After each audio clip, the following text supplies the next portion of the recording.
Welcome to Navigating the Customer Experience. Want to improve your organization's customer service? Looking for insider tips to knock your customer socks off? Then you're in the right place. Here's your host, Yannick Grant. Welcome to Navigating the Customer Experience. On today's episode, our guest is Andrew Wolgemuth. Andrew founded Wove to recreate the way couples buy engagement rings in a highly traditional and outdated industry. Andrew grew up in an entrepreneurial environment, working at his parents' jewelry company in Lancaster, Pennsylvania. After attending West Point and serving as a platoon leader in the Army's 75th Ranger Regiment, he attended Stanford's GSB's Ignite Entrepreneurship program, where the idea for Wove was born. So sit back, plug your earphones in, and let's jump right into this awesome episode with Andrew. Welcome, Andrew. Hi, Yannick. It's great to be on the show. Thanks for having us. Great. Could you share with our listeners a little bit about your journey, at least your journey into entrepreneurship? How did you get to where you are today, and what kind of propelled you into that space? Yeah, absolutely. So I think entrepreneurship actually started for me in my childhood. Both of my parents were young entrepreneurs. They started a family jewelry company when I was just a baby. And so much of my childhood was spent watching my parents start a business. And I think many of the lessons that I learned from watching my parents, both myself and my siblings took with us as we entered into the real world. All right. So could you tell us a little bit about your e-commerce company? What's the name of the company? Yeah, absolutely. So our company is called Wove. We're at wovemade.com. And what we specialize in is custom engagement rings and wedding bands. So essentially the way that our process works, we match our clients with one of our in-house jewelry designers after they submit a short quiz on our website. That design consultation allows the client to work with the designer to discover their preferences, design an engagement ring or wedding band. And once they're satisfied with the design, we send them an exact replica of that ring that they can try on at home. And really what this allows the client to do is try on a realistic version of their ring, test drive it at home, show friends and family, and ensure that when you go to buy the final ring that you're getting exactly what you're looking for. So it kind of acts as a way of allowing the client to buy with full confidence that what they're getting is actually the ring that they want to wear for the rest of their life. That is very cool. So your niche is specifically in the marriage line, correct? Right now, we are focused specifically on bridal jewelry, yes, but we are excited to be launching our own jewelry lines, things other than engagement rings and wedding bands, here before the end of this year. So we're in the process of designing those pieces right now. They're going through the prototyping phase, and very soon we'll also have jewelry on our site. All right. Now, could you share with our listeners, Andrew, as a business owner, you're operating in the e-commerce space, and I'm sure a lot has changed since COVID. What have been some of your key learning opportunities that you've been able to capitalize on as, you know, we went through a pandemic and now we're emerging out of a pandemic? How have you been able to still satisfy clients, meet their demands, despite all of what was happening globally? Yeah, it's interesting. Our business was very much grown out of the pandemic.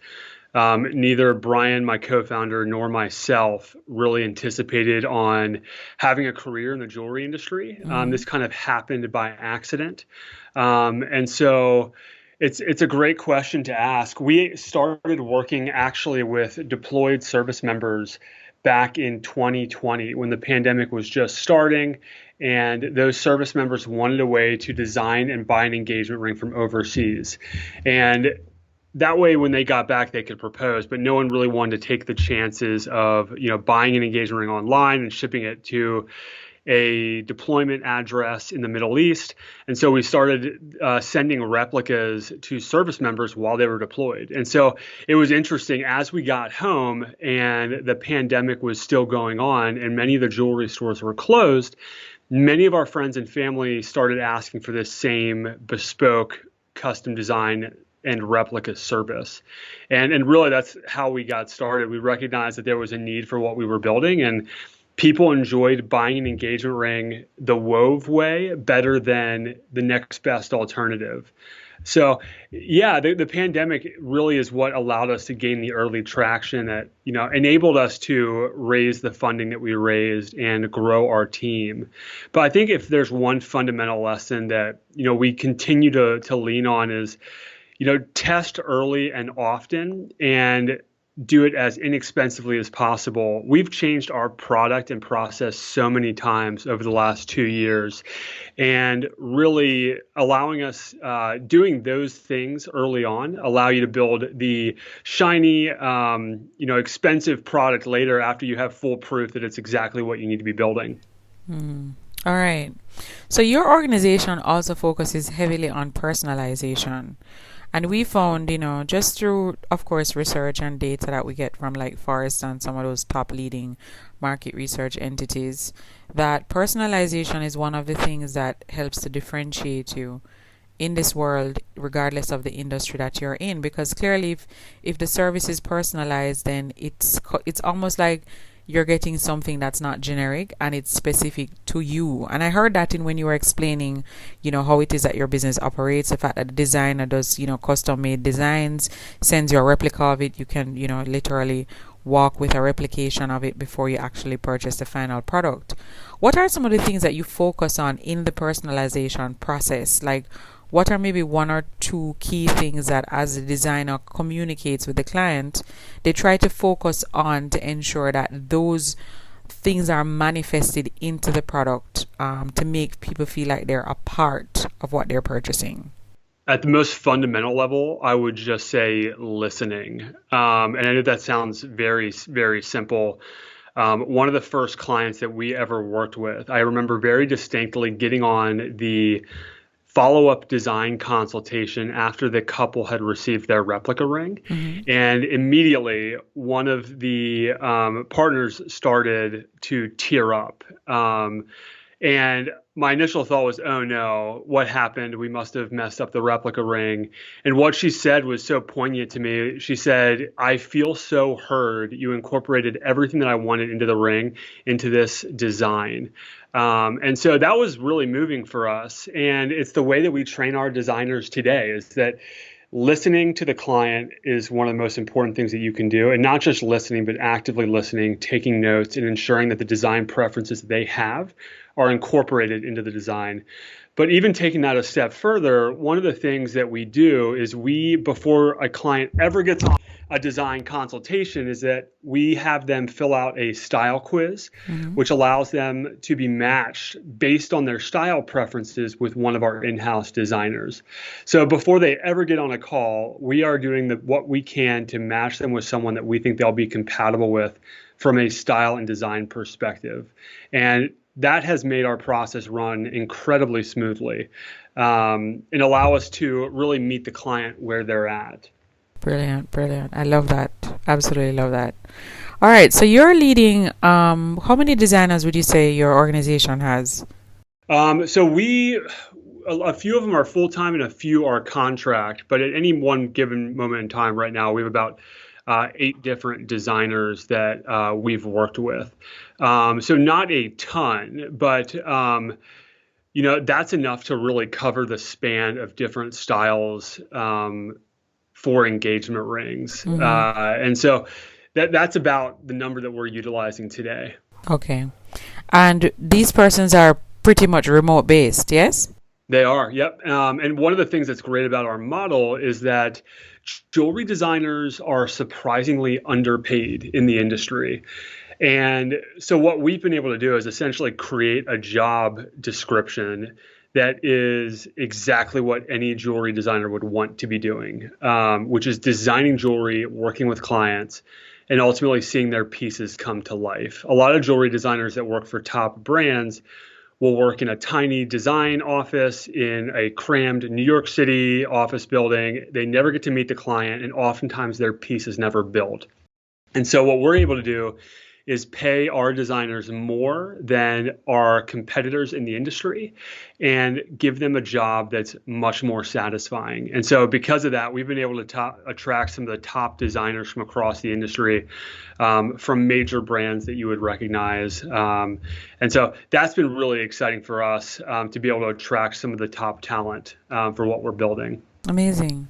So how hard is it to kind of lead a remote-based team and leverage their expertise, seeing that you're not all in the same space? Like, I know you still have a lot of leaders globally who believe that because we've basically emerged out of the pandemic, they want everybody to come back face to face. But I gather that based on your business model, this has been how you've operated from inception, yes? It is. About 50% of our company is remote and 50% is in person. So we do have an office in Lancaster, Pennsylvania. That office contains all of our manufacturers, a lot of our content creators, and the operations people in the company. But our remote team consists of all of our designers, marketers, web developers, really anyone that doesn't have to be in person. And so it's fascinating. Brian, my co-founder, and I both came from the Army, which is obviously very much an in-person organization. But I think a lot of the leadership lessons and management principles are the same. We do the best that we can to care for our employees, whether you're remote or in person, have contact daily, and ensure that people's professional and personal needs are being satisfied. So we love the model that we have. We make an effort to see even our remote employees in person, at least once every 2 months, whether it's us going and visiting them or doing an offsite. But for us, that model has worked really well, and it's given us a lot of flexibility. All right, brilliant. Now, just to also confirm, you handle everything for the consumer from start to finish. So is there any third party like vendor that you would engage to, let's say, do the delivery of the product, or does your company handle from start to finish? So that way you're controlling all of the touch points that your client will have with you. We handle just about everything start to finish. And so the things that we handle are the design of the ring. We do all the manufacturing. All of our jewelry is made from start to finish in Lancaster, Pennsylvania. And because of that, we're able to produce a really high-end product, and we're able to produce it very quickly.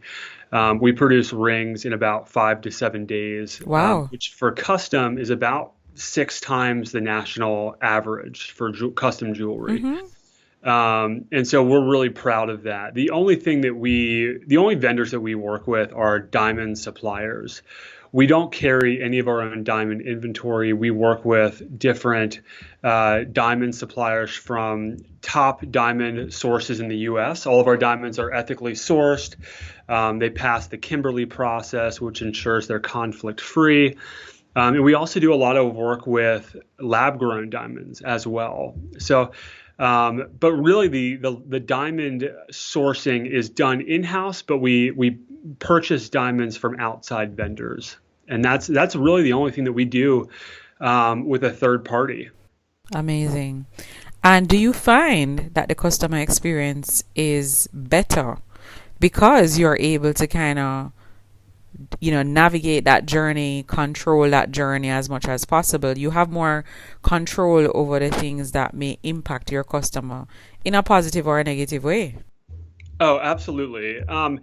And custom is hard. It's a hard thing to do at scale. I think the reason that we've been able to do it so successfully is because we spent a lot of time investing in systems that allow the customization to occur in a way that's organized. We don't lose track of details, and we have a method to how we produce.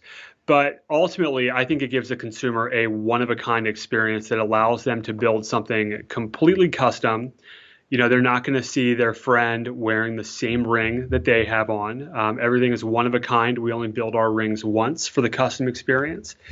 And as far as diamonds go, if you bought a diamond online through Blue Nile or Brilliant Earth, you're going to get to a diamond page, and there are literally tens of thousands of diamonds on the page. And if you don't have an education in diamonds, it can be extremely daunting trying to figure out which one is the right one. And so our gemologists and designers walk our clients through every step of the process. We'll help you pick a diamond. Yes, I mean, it is absolutely a heavy investment, but I think the customer experience is truly one of a kind, and it gives our clients tremendous confidence that what they're getting is the ring that they want to be wearing the rest of their life. Yeah. So we're really proud of what we've built. But obviously I'm a little bit biased, but I think our experience is certainly the best when it comes to custom engagement rings. Amazing. All right. Okay, Andrew, could you share with us what's the one online resource, tool, website, or app that you absolutely can't live without in your business? Yeah, we use HubSpot in a lot of different ways. HubSpot is our primary CRM. We use it for tracking our sales funnel, where our rings are at in production. We use it for automated emails and text, and that engine has been tremendously powerful for our business, and also gives us a ton of customization. We knew that when we built out our CRM that we weren't going to be able to use a plug and play CRM template, and so HubSpot gave us the flexibility to essentially build exactly what we needed on their platform. Okay. All right. We'd also like for you to share with us, Andrew, maybe one or two books that you've read either recently or in the past that have had a great impact on you. Yeah, the most recent book that I've read is Amazon's Working Backwards. I love this book. I think what the book talks about is how Amazon goes about proposing products and how they go about designing products that they believe their customers will, one, be excited about, and two, that'll be functional for them. And so that's been a book that's really been useful for me when I think about how we're designing user experiences or providing tools to our clients that allow them solve the problems that they face when buying an engagement ring. That is a great book. The other book that I really like that's not really as much business related, but it's very team related, is Team of Teams by General McChrystal. That takes me back to my Army days, but it's a book that I continuously go back to because it talks about how teams function successfully. And I think it has a lot of good lessons that are good reminders for any type of organization. All right. Great. Thank you for sharing. Yeah. So we'll have the links to those books in the show notes of this episode. Now, Andrew, could you also share with us what's the one thing that's going on in your life right now that you're really excited about? Either something you're working on to develop yourself or your people. Yeah. So one thing that we're very excited about that we are launching next week on our Wove website is we are launching the ability for clients to order replicas of Wove pre-designed rings. And so really the difference of what that is compared to what we offer today is there are certain clients that may not need the full custom experience, but still want to be able to try the ring on before they buy it. And so our designers from across our company put together what they believe are the top rings that represent both Wove as well as what consumers are looking for. And clients can either buy that ring right off the site, or they can order for free an exact and realistic replica of that design that they can try on at home before making the big decision. And so I'm really excited to get that product live. It's going live next week. It'll be on wovemade.com. So yeah, check it out. Super. All right. So our listeners would have tapped into this episode and they're super excited about your journey as well as Wove, and they would like to connect with you online. Where can they find you online? So of course our website, wovemade.com. And then we're also on Instagram, Facebook, TikTok, at Wove_made. Please follow us. We're always looking to build a brand presence and be able to work with more couples. Amazing, amazing. All right, now before we wrap our episodes up, Andrew, we always like to ask our guests, do you have a quote or a saying that during times of adversity or challenge, you'll tend to revert to this quote? It kind of helps to get you back on track if for any reason you got derailed. Yes, absolutely. A quote that I heard recently from one of my mentors that I really like is that failure is rarely fatal and success is never permanent or lasting. And that's a quote that I refer back to constantly. As a founder, there are often times where you can feel defeated. Things won't be going the way that you anticipate. And so being able to take a step back and look at the big picture and, rely on a quote like that is reassuring. So that's one of my favorites. Amazing. All right. All right. Well, thank you so much, Andrew, for taking time out of your day to hop on our podcast, Navigating the Customer Experience, and, just share some of these great insights as it relates to the journey of your business, your own personal journey, the importance of customization, the importance of leading a team that is, even though remote based, that you're able to leverage their expertise in the highest possible way. And of course, controlling that journey of your customers by ensuring that you're giving and meeting those needs that are so specific to each individual in a way that will have them remember you for the rest of their lives. So thank you so much for that. Thank you so much, Unique. It was a pleasure to be on the show. So just want to remind our listeners, please feel free to follow us at Navigating CX on Twitter. And if you'd like to join our private Facebook group, it's Navigating the Customer Experience Community. Until next time, I'm your host, Yenny Grant. We also have a new book available on Amazon, The ABCs of a Fantastic Customer Experience. It's available in ebook and paperback. So if you want to increase revenue in your organization, build a stronger service culture, and create employees or develop employees who are really mastering service delivery in your business, you need to grab a copy of this book. Until next time, I'm your host, Yenny Grant. Thanks for listening. For more awesome resources to take your customer service game to another level, head over to navigatingthecustomerexperience.com. See you next time.